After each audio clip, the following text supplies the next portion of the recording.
भगवान श्री कृष्ण के नाम के साथ हमेशा राधा रानी का नाम भी लिया जाता है। श्री कृष्ण जन्माष्टमी के 15 दिन बाद राधा अष्टमी का त्योहार आता है। राधा अष्टमी को राधा रानी के जन्मोत्सव के रूप में मनाया जाता है। राधा अष्टमी हर साल भाद्रपद माह के शुक्ल पक्ष की अष्टमी तिथि को मनाई जाती है। राधा अष्टमी के दिन भक्त व्रत रखते हैं।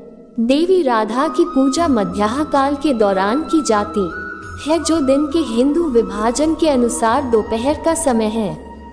वर्तमान में राधा अष्टमी अंग्रेजी कैलेंडर के अनुसार अगस्त या सितंबर माह में आती है।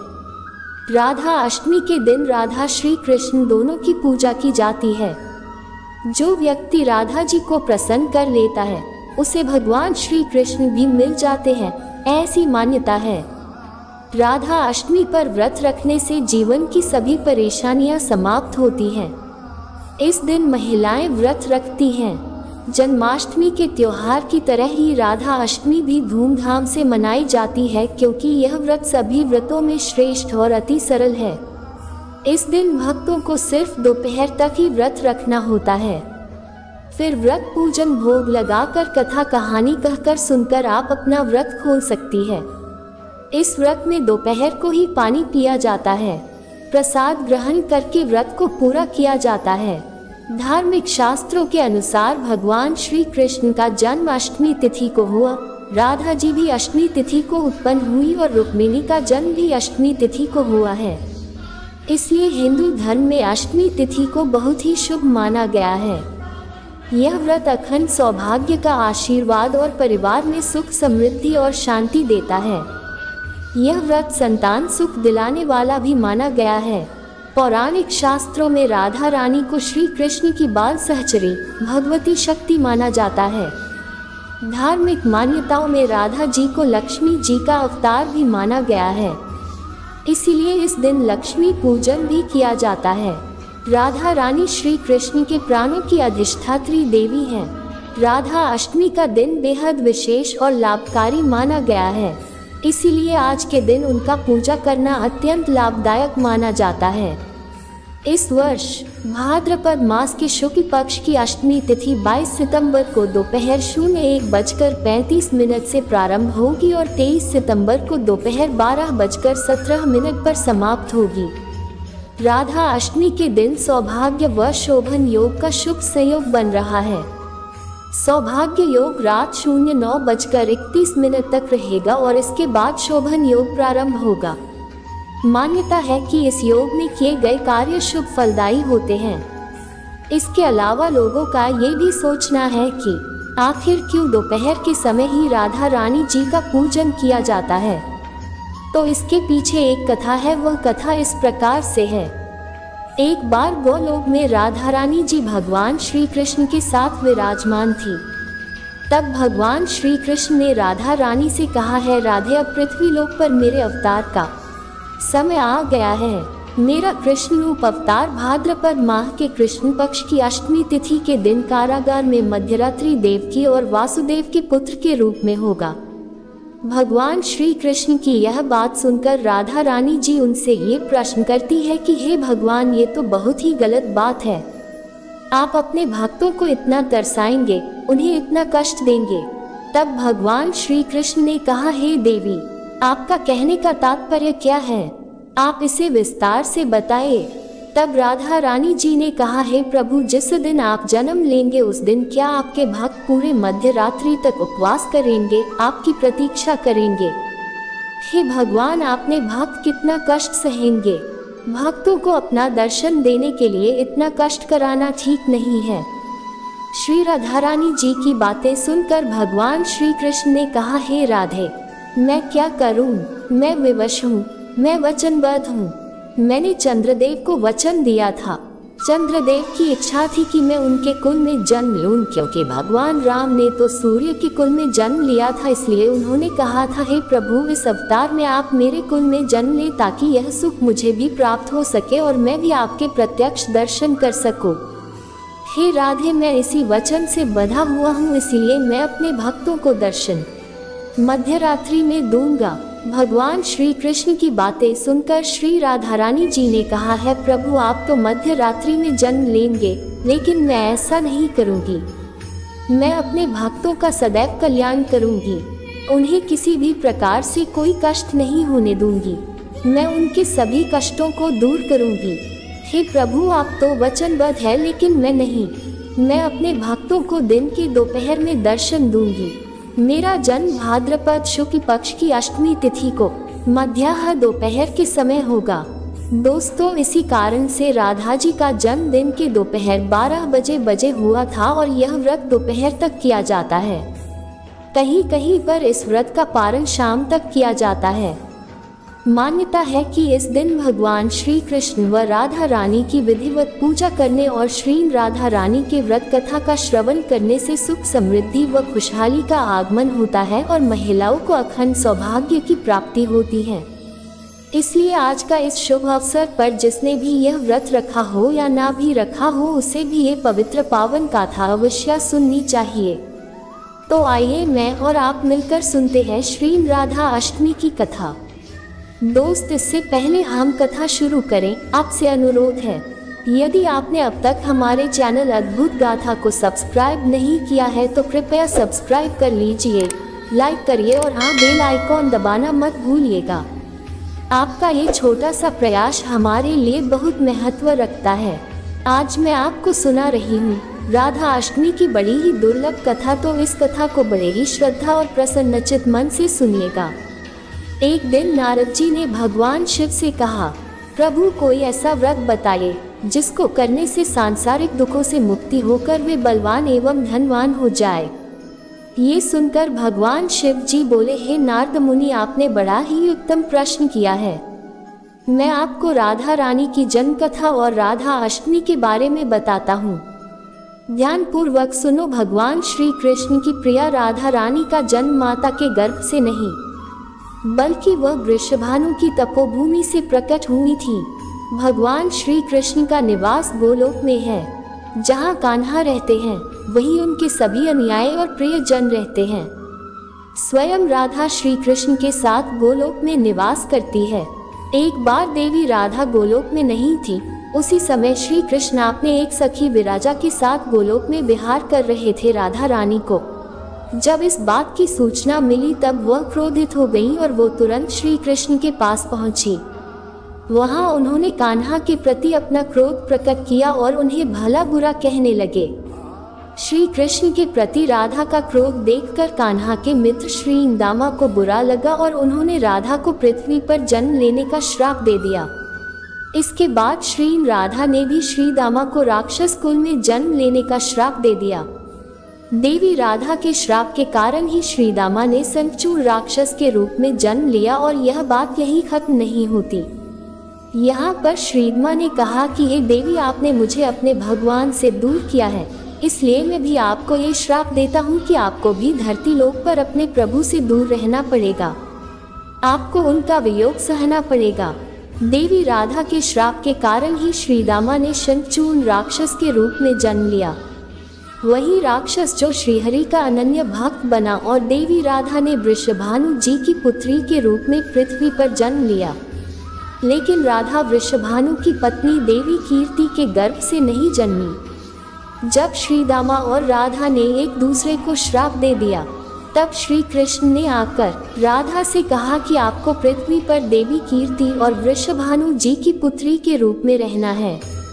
वहाँ आपका विवाह रायन नामक एक वैश्या से होगा। रायन मेरा ही अंशावतार होगा और पृथ्वी पर भी आप मेरे प्रिया बनकर रहेंगी। उसी रूप में हमें विछोह का दर्द सहना होगा। अब आप पृथ्वी पर जन्म लेने की तैयारी करें। देवी राधा को आयोजिता भी कहा जाता है। पौराणिक कथा के अनुसार बरसाने से कुछ ही दूरी पर रावल गांव में ब्रज के राजा बृजभान की पत्नी कीर्ति देवी एक पुत्री रत्न की कामना करती थी। वे हर रोज यमुना में स्नान करते हुए यही प्रार्थना करती रहती थी। प्रतिदिन की तरह कीर्ति जी यमुना नदी के पास पूजा कर रही थी। तभी यमुना में एक सुंदर और दिव्या कमल पुष्प प्रकट हुआ। इस कमल से बड़ा अद्भुत प्रकाश निकल रहा था।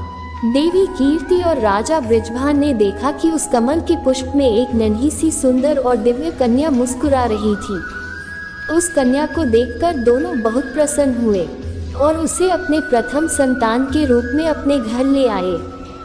यही श्री राधा जी थी, जिनके दर्शन बड़े बड़े देवताओं के लिए बड़े ही दुर्लभ है। मनुष्य सैकड़ों जन्मों तक तपस्या करने पर भी जिनकी झांकी नहीं देख पाते, वे ही श्री राधा रानी जी जब वृषभानु के यहाँ साकार रूप से प्रकट हुई तो संपूर्ण दिशा प्रसन्न प्रकाशमय हो उठी। नदियों का जल पवित्र हो गया। वृषभानु और कीर्ति देवी ने अपनी लाडली के कल्याण की कामना से ब्राह्मणों को 2 लाख उत्तम गाय दान में दी। सांसारिक दृष्टि से देवी कीर्ति गर्भवती हुई और उन्हें प्रसव भी हुआ, लेकिन देवी कीर्ति के गर्भ में योग माया की प्रेरणा से वायु का प्रवेश हुआ और उन्होंने वायु को ही जन्म दिया। जब वह प्रसव पीड़ा से गुजर रही थी, उसी समय वहां देवी राधा कन्या के रूप में प्रकट हो गई। जब 11 महीने बाद मथुरा में कंस के कारागार में श्री कृष्ण जी का जन्म हुआ, वे रात में गोकुल में नंद बाबा और यशोदा जी के घर पहुंच गए, जिन्हें पहुंचाने का काम उनके पिता श्री वसुदेव ने स्वयं किया था। गोकुल में श्री कृष्ण का जन्मोत्सव मनाया गया। नंद बाबा ने सभी स्थानों पर संदेश भिजवा दिया। नंद बाबा के पुत्र श्री कृष्ण के दर्शन करने के लिए राजा वृषभान जी अपनी पुत्री राधा जी को अपनी गोद में लेकर गोकुल आए। राधा रानी घुटनों के बल चलते हुए बाल कृष्ण के पास पहुंची। श्री कृष्ण जी के पास पहुंचते ही राधा जी के नेत्र खुल गए। उन्होंने अपने जन्म के बाद अपने नेत्रों से प्रथम दर्शन अपने भगवान श्री हरि का किया। पूरे 11 महीने तक राधा रानी ने अपने नेत्र को बंद कर रखा था। अपने प्राण प्रिया को अपने सामने देखकर भगवान श्री कृष्ण बहुत ही आनंदित हुए। श्री राधा रानी महालक्ष्मी के समान भव्य रूप वाली परम सुंदरी थी। वे सभी विद्याओं और गुणों से युक्त कृष्ण रूपा तथा महापतिव्रता थी। जिस दिन राधा रानी का जन्म हुआ था, वह दिन भाद्रपद शुक्ल पक्ष की अष्टमी तिथि थी। उस दिन इस व्रत के करने से अच्छे सौभाग्य की प्राप्ति होती है। व्यक्ति धनवान होता है, उसके घर सुख, शांति और संपन्नता आती है और अंत में विष्णु लोक को प्राप्त होता है। इसलिए जो मनुष्य इस लोक के संपूर्ण सुखों को भोग कर स्वर्ग लोक की कामना करते हैं, वे इस व्रत को बड़े ही श्रद्धा और भक्ति के साथ करते हैं तो उन्हें अमोघ फल की प्राप्ति होती है। इस प्रकार से नारद जी भगवान शिव के मुख से श्री राधा रानी का बखान और उनके जन्म की कथा सुनाकर कृतार्थ हो जाते हैं और वहां से नारायण नारायण कहते हुए आगे की तरफ प्रस्थान करते हैं। प्रेम से बोलिए राधे राधे। जय श्री कृष्ण। हर हर महादेव। दोस्त आइए अब आपको सुनाते हैं श्री कृष्ण और उन्हें अति प्रिय तुलसी जी की कथा। कार्तिक माह में सभी स्त्रियां तुलसी माता को सींचने जाया करती थी। कोई धन मांगती, कोई पुत्र मांगती, पर एक बूढ़ी मैया सवा पहर रात को उठती और सवा पहर दिन चढ़े तुलसी माता की पूजा करते तुलसी माता को सींच कर कहती है, तुलसी माता बहू दीजिए, बेटे दीजिए, पोता दीजिए, लड्डू दीजिए, पीताम्बर की धोती दीजिए, गहना दीजिए, घी का घड़ा दीजिए, मीठा मीठा खीर और पूरी दीजिए, दाल भात का भोजन दीजिए, दान दौलत दीजिए, पोता पोती को काम दीजिए, तुलसी का पत्ता दीजिए, मुंह में गंगाजल दीजिए, सूरज जी की राख दीजिए, जल यमुना की नींद दीजिए, मरु तो बैकुंठ में वास दीजिए, चंदन को दाग दीजिए, मरु तब श्री कृष्ण जी का कंधा दीजिए, हर हर करते बैकुंठ जावे। रोज इतना कहकर चली जाती थी। उस बुढ़िया की इतनी सारी बातें सुनकर तुलसी माता सूखने लगी। तब भगवान ने पूछा कि आप सूख क्यों रही है, ऐसा क्या हो गया। तब तुलसी माता ने भगवान से कहा कि एक बुढ़िया माई आती है और रोज इतनी सारी मन्नतें मांगती है, पर मैं सभी मन्नतों को पूरा कर दूंगी, फिर भी कृष्ण जी का कंधा कहाँ से दूंगी। तो भगवान बोले कि जैसा भाग्य में होगा वैसा ही होगा। हे देवी आप सोचिए मत, हर हर कहते हुए फूलिए। भगवान ने कहा कि जब वह मरेगी तब मैं उसे कंधा दे दूंगा। अब सुबह सुबह जब वह पूजा करने आए तब कह देना कि सब कुछ उसे मिल जाएंगे। अब कुछ ही दिनों बाद वह बूढ़ी मैया ठोकर खाकर रास्ते में गिरकर मर गई। पूरे गांव के सभी लोग आए और मैया को सभी लोग उनको तुलसी जी की भक्ति कहते थे। उनके परिवार में कोई नहीं था, इसलिए गांव वालों ने ही उनकी अंतिम संस्कार की योजना बनाई और उसे नहलाकर बैकुंठी पर बैठाने के लिए उसे उठाने लगे तो उनका शव इतना भारी हो गया कि उसे कोई उठा नहीं पाया। एक दूसरे की तरफ देखकर लोग तरह तरह की बातें करने लगे। कहने लगे कि यह बुढ़िया माई कितना पूजा करती थी, हर समय माला फिरती थी, इसीलिए यह इतना भारी हो गई। पर दूसरे गांव में चर्चा होने लगी कि बुढ़िया माई कोई भक्ति नहीं थी, वह छल कपट करती थी। हम जिसे धर्मात्मा कहते थे वह पापिनी है जो किसी से भी नहीं उठ पा रही है। इधर भक्त वत्सल भगवान ने सोचा कि मेरे भक्तों की निंदा हो रही है, इसीलिए भगवान ने बूढ़े ब्राह्मण का भेष धारण करके आए और वहां पर एकत्रित लोगों से पूछने लगे कि यहाँ पर इतनी भीड़ क्यों लगा है, जिससे लोग कहने लगे कि यह बुढ़िया माई मर गई है और पापिन थी जिससे वह किसी से नहीं उठ रही है। सब उठा उठा के थक गए। तब ब्राह्मण बोला कि मुझे एक बार बुढ़िया माई के कानों में कुछ कहने दो तो देख लेना यह उठ जाएगी। तो सभी लोगों ने कहा कि आप प्रयास कर देख लीजिए, शायद उठ जाए। तब भगवान ने बुढ़िया माई के कानों में कहा, हे बुढ़िया माई देखो मैं आ गया। और बुढ़िया माई पूजा करते हुए जो शब्द कहती थी, भगवान ने उनके कानों से वही शब्द कहा।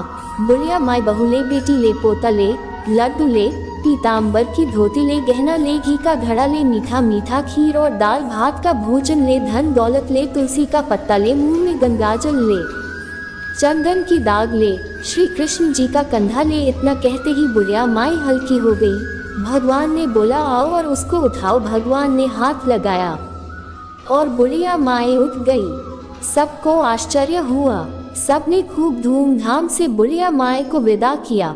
भगवान स्वयं उन्हें अपने कंधे पर ले गए। पूरे गांव में बुढ़िया माई की छलावा बहुत ही अच्छी निकली थी, जिससे उनको मुक्ति मिल गई और वह वैकुंठ में चली गई। सभी लोग देखते रह गए। सभी लोगों ने देखा कि मुर्दाघाट तक तो ब्राह्मण साथ ही आए थे, लेकिन अब वह दिखाई नहीं दे रहे हैं, जिससे लोगों को समझ में आ गया कि वह भगवान ही थे जो बुढ़िया माई को कंधा देने आए थे। हे तुलसी माता, जैसे आपने बुढ़िया माई की मुक्ति कराई वैसे सबकी कराना, सबको भगवान का कंधा मिले, सबको स्वर्ग देना। तो दोस्तों, ये थी श्री राधा रानी एवं श्री कृष्णा के भक्त और इनके प्रिया की कथा। आशा करते हैं आपको आज की वीडियो अत्यंत पसंद आई होगी। यदि इस कथा को कहते हुए मुझसे कोई त्रुटि हुई है तो आप सबसे हाथ जोड़कर क्षमा प्रार्थी हूँ। यदि आपको हमारी वीडियो पसंद आई है तो एक लाइक करें और कमेंट में प्रेम से जय श्री कृष्णा राधे राधे अवश्य लिखिएगा। भगवान श्री कृष्णा और राधा रानी आप सभी का कल्याण करें एवं आपके परिवार में मंगल करें। इसी मनोकामना के साथ आज के लिए इतना ही। मिलते हैं अगली वीडियो में, तब तक के लिए नमस्कार।